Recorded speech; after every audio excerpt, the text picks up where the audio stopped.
Hello all! ఒక quick and easy rice recipe చూపిస్తున్నాను. ఇది చాలా సింపుల్‌గా, ఈజీగా, తక్కువ ఇంగ్రీడియెంట్స్‌తో చాలా ఫాస్ట్‌గా చేసుకోవచ్చు. ఒక పాన్‌లో కొంచెం బటర్ తీసుకొని, దాన్ని మెల్ట్ చేసుకొని, అందులో సన్నగా తరుక్కున్న ఉల్లిపాయ, వెల్లుల్లిపాయ ఏసుకొని బాగా సాటే చేసుకోవాలి. కొంచెం సాటే అయిన తర్వాత నేను ఇక్కడ ఉడికించుకున్న బాస్మతి రైస్ వాడుతున్నాను. రైస్ కొంచెం పొడి పొడిగా ఉంటే ఈ రెసిపీకి చాలా బావుంటుంది. ఆల్రెడీ ఉప్పు వేసి ఉడికించుకున్నాను కాబట్టి ఇక్కడ నేను సెపరేట్‌గా వేయట్లేదు. మీకు తగ్గట్టుగా మీరు వేసుకోండి. ఉప్పు వేసుకున్న తర్వాత కొంచెం పెప్పర్ పౌడర్, అలాగే నేనిక్కడ ఇటాలియన్ హెర్బ్స్ వాడుతున్నాను. నాకది అవైలబుల్‌గా ఉంది కాబట్టి. మీకది అవైలబుల్‌గా లేకపోతే మీరు ఆరిగానో అయినా వేసుకోండి. లాస్ట్‌కి కొంచెం స్పైస్ కోసం నేనిక్కడ చిల్లీ ఫ్లేక్స్ యాడ్ చేస్తున్నాను.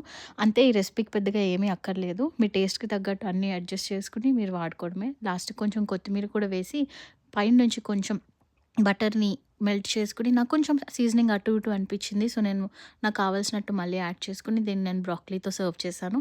వేడి వేడిగా తింటే చాలా బావుంటుంది. ట్రై చేసి ఎలా ఉందో కామెంట్ సెక్షన్‌లో చెప్పండి. Thank you. బాయ్.